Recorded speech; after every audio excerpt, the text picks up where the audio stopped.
Que retrato de Jesus Marcos capítulo 1 nos apresentou essa semana? Em primeiro lugar, destaca-se a autoridade de Jesus para chamar discípulos. Os primeiros deles foram 4 pescadores: Simão, que seria chamado de Pedro, e seu irmão André. Esses 2 estavam parados na margem do mar da Galileia, lançando as redes. Em seguida, Jesus chama Tiago e João. Eles estavam em um barco com o pai e os empregados, consertando as redes. O chamado de Jesus foi prontamente ouvido por esses homens, e deixando eles seus afazeres na pesca, seguiram Jesus, que lhes disse: Venham comigo, e eu farei com que sejam pescadores de gente. Marcos capítulo 1, verso 17. O capítulo 1 de Marcos também destaca a autoridade de Jesus, pois aconteceu em um sábado na cidade de Cafarnaum, enquanto Jesus pregava doutrinas maravilhosas que impactavam aqueles que ouviam, eis que um endemoniado aparece. Impactado pelo poder de seus ensinos, gritou: Sei muito bem quem é você, é o Santo de Deus. No entanto, antes que ele continuasse, Jesus disse: Cala-te e saia dele. Então o espírito imundo, convulsionando e exclamando com grande voz, saiu dele. E todos se admiraram, a ponto de perguntarem entre si, dizendo: Que é isso? Que nova doutrina é essa? Pois com autoridade ordena aos espíritos imundos, e eles lhe obedecem. E logo correu a sua fama por toda a província da Galileia. Marcos capítulo 1, verso 21 a 28. Já no verso 29 ao 34, Marcos nos apresenta Jesus como sendo o médico dos médicos, pois aconteceu que Jesus, entrando na casa de Pedro, encontrou sua sogra doente. Ela estava com febre e correndo risco de vida. Eles então contaram a Jesus sobre a doença. E então ele tomou a sogra de Pedro pela mão e a ajudou a levantar-se. Além de curar a sogra de Pedro, Marcos nos conta que naquele dia muitos foram à casa de Pedro para serem curados. E enquanto o último enfermo não foi curado, Jesus não cessou de trabalhar. No dia seguinte, o Salvador, tendo-se levantado alta madrugada, saiu para um lugar deserto e ali orava, destacando, porém, que além de Jesus ser um médico misericordioso, também era um homem de oração.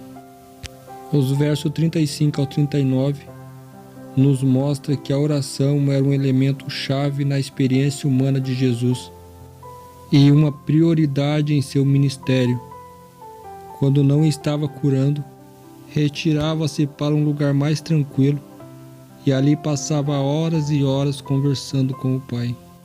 Embora sua vida cotidiana estivesse cheia de inúmeras atividades, a comunhão com o Pai não era opcional em nenhuma circunstância. No início do Evangelho, Marcos destaca a experiência de oração de Jesus.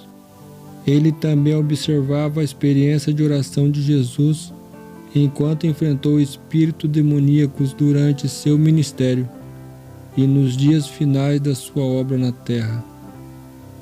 E para finalizar o capítulo 1 de seu livro, Marcos apresenta Jesus como um homem compassivo e misericordioso, quando diante dele apresentou-se um leproso que sofria há muitos anos.